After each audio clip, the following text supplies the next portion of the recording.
دین اسلام جس طرح والدین کے حقوق اور والدین کے ساتھ حسن سلوک کے ساتھ رہنے کی تلقین کرتا ہے، بالکل اسی طرح اولاد کے حقوق اور اولاد کے ساتھ بھی حسن سلوک کے ساتھ رہنے کی تلقین کرتا ہے۔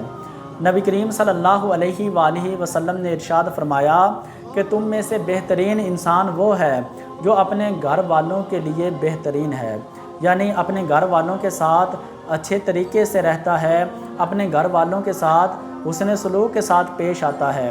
کچھ لوگ ایسے ہوتے ہیں کہ باہر اپنے دوستوں کے ساتھ، اپنے رشتہ داروں کے ساتھ ان کا رویہ بالکل ٹھیک ہوتا ہے، لیکن جیسے ہی گھر میں داخل ہوتے ہیں تو غصے کے ساتھ ان کے چہرے سرخ ہو جاتے ہیں، اور اولاد کے ساتھ ان کا رویہ ایسا ہوتا ہے کہ اولاد ڈر کی وجہ سے اپنے دل کی بات ان سے شیئر نہیں کر پاتی۔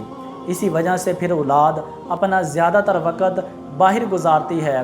جب اولاد زیادہ تر وقت باہر گزارتی ہے تو پھر وہ برے دوستوں کی صحبت میں بیٹھتے ہیں۔ والدین کو چاہیے کہ اپنے گھر کے اندر اپنی اولاد کے ساتھ ایک دوستانہ ماحول کے ساتھ رہیں، اولاد کے ساتھ ایسے رہیں کہ اولاد آپ کو اپنا دوست سمجھتے ہوئے اپنے دل کی ہر بات شیئر کرے۔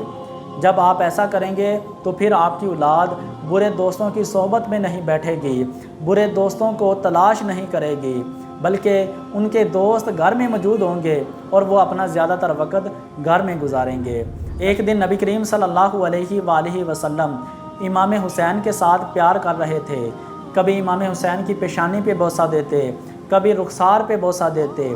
ایک آدمی آگے بڑھا اور اس نے عرض کی، یا رسول اللہ، میرے 10 بچے ہیں، میں نے آج تک کسی اپنے بچے کے ساتھ اس طرح پیار نہیں کیا۔